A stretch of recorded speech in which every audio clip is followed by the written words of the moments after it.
Hello viewers, welcome back to my channel. Thumbnail আর title দেখে তো বুঝেই গেছেন আজকে আমি কোন গাছের ভিডিও করছি। ভিডিওটি প্রথম থেকে শেষ পর্যন্ত দেখার অনুরোধ রইল। এটা আমার স্কারলেট কুইন বোগেনভেলিয়া। এটা লাল রঙের ফুল হয়, কিন্তু এই যে গ্রীষ্মকাল আসা মানেই একটু কালারটা বদলে যায়, মানে লালটা একটু গোলাপি ছোঁয়া চলে আসে। কিন্তু শীতকালে যখন আমি আপনাদের ভিডিও দেখিয়েছিলাম টকটকে লাল ছিল। তো যাই হোক, গ্রীষ্মকালে এরম একটু পরিবর্তিত হয় রঙটা। যাক, খুব ভালো বেশ ফুল ফোটে, খুব ভালো, একটু নর্মাল কেয়ার করলে বেশ ভালো ফুল পাওয়া যায়। এর আগেও আমি দেখিয়েছিলাম এর পরিচর্যা ভিডিও। এটা এখন বলতে পারেন ফুল হয়ে গেছে, কিছুটা সফট প্রুনিং করা হবে। সফট প্রুনিং মানে হচ্ছে যেগুলো ফুল হয়ে গেছে যে শাখায়, সেই শাখাগুলো আমরা কেটে দেব। একটা ফ্যালকনের কাটার নিয়েছি আমরা, দিয়ে এবার এইভাবে আমি দেখুন কেটে দিচ্ছি। ঠিক যে শাখাগুলোতে ফুল হয়ে গেছে সেই শাখাগুলো প্রুনিং না করলে সেখান থেকে আর ভালো ফুল পাওয়া যাবে না। সেই জন্য আমরা এই ব্যবস্থাপনা করছি। দেখুন, নতুন বাগানিরা খুব ভালো করে দেখবেন জায়গাগুলো। ঠিক যে জায়গা শাখাগুলোতে দেখুন ফুল শেষ হয়ে গেছে সেগুলোতে আমরা নেব। এখন হার্ড প্রুনিং আমরা করব না, হার্ড প্রুনিং আবার দেরি আছে, যখন করব তখন আপনাদের দেখিয়ে দেবো। তার ঠিক আমরা ছোট্ট ছোট্ট শাখাগুলো যেগুলো থেকে ফুল হয়ে গেছিলো সেইগুলোকে হালকা করে আমরা কাটিং করে দিচ্ছি। এই দেখুন, খুব ভালো করে দেখুন জায়গাগুলো, দেখুন খুব ভালো করে, নতুন বাগানিরা মন দিয়ে দেখুন।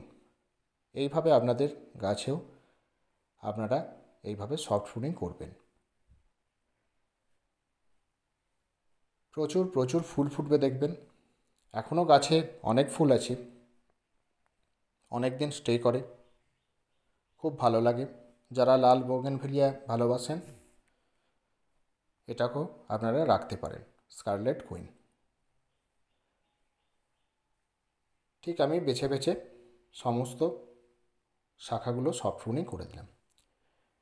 যেহেতু প্রুনিং করা হয়েছে, খাবার আমাদের দিতেই হবে।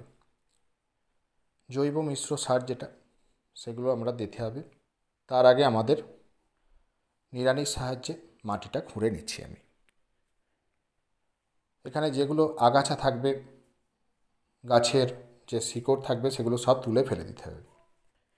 এটা আমি আপনাদের বলি, সপ্তাহে একদিন করে এটা করবেন। টবের যে আগাছা পরিষ্কার করে নেবেন হাতে করে।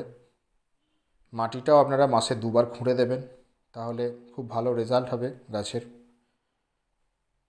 তাই এইভাবে সমস্ত আগাছা সাথে মাটিটাকে খুঁড়ে নেওয়া হচ্ছে।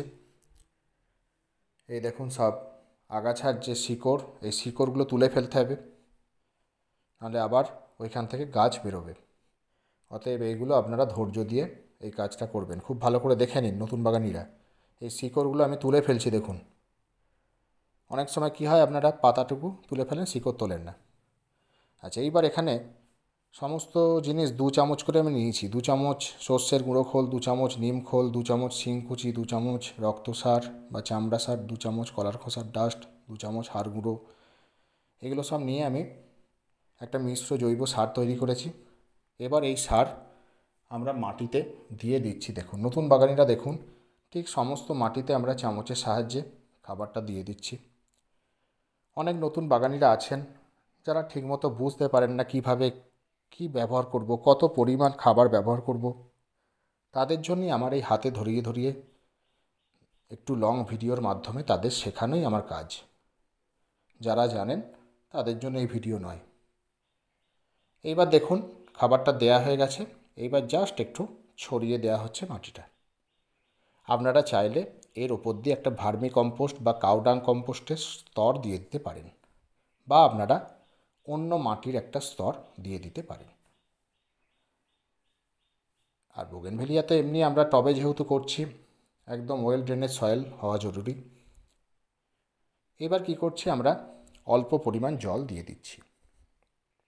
বেশি জল আমরা দেব না, কারণ আমি সবসময় গোপন টিক্সে বলি যে বোগেনভেলিয়াতে অল্প জল দিতে হয়, বেশি জল দেওয়া যাবে না। বেশি জল দিলে কি হবে, গাছের শাখা প্রশাখা লম্বা হবে, পাতা গজাবে বেশি করে, ফুল পাওয়া যাবে না। অতএব জলটাকে আমাদের খুব অল্প অল্প করে দিতে হবে। দেখা যাচ্ছে যে একটা 8 থেকে 10 ইঞ্চি পটে 250 ml করে জল দেওয়া হবে।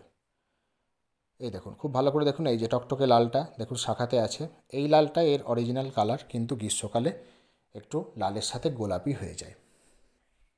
তা জলটা যেটা বললাম ট্রেসে রেখে এদের জল দিতে হবে, এটা আপনারা করুন। আর ফুল সানলাইটের গাছ, ফুল সানলাইট ভালোবাসে এরা, যত রোদ দেবেন তত গাছে ফুল পাবেন আপনারা। আমার দেখুন পাতা কম, দেখুন ফুল বেশি। আমি যেভাবে আপনাদের বললাম ওই ট্রিক্সেই আমি করি, জল কম দিই, দেখুন খুব সুন্দর গাছে ফুল ফুটে আছে। এটা আপনারা করবেন। আর রোগ পোকা আসে না, খুব শক্তিশালী গাছ, অতএব কীটনাশক দেওয়ার কোনো প্রয়োজন নেই। খাবারটা পেটুক গাছ, খাবারটা বেশি করে দিন, তাহলেই দেখবেন গাছে প্রচুর ফুল পাবেন। আর জলটা কন্ট্রোল করে দিন আর সানলাইট দিন। আশা করছি ভিডিওটি আপনাদের ভালো লেগেছে। আশা করছি এই ভিডিও দেখে আপনারাও এই স্কারলেট কুইন গাছ তৈরি করুন। আর একটা কাজ করতে পারেন, যেটা কিচেন কম্পোস্ট, মানে যেটা সবজির খোসা ভিজে জল, সেটা আপনারা 7 দিন ব্যবহার করতে পারেন, মানে 7 দিনে একবার।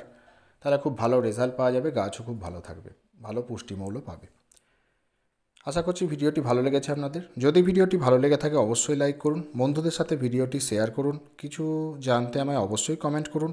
আর যারা চ্যানেলে নতুন তারা চ্যানেলটি সাবস্ক্রাইব করে পাশে থাকা বেল আইকন প্রেস করে দিন। Thank you.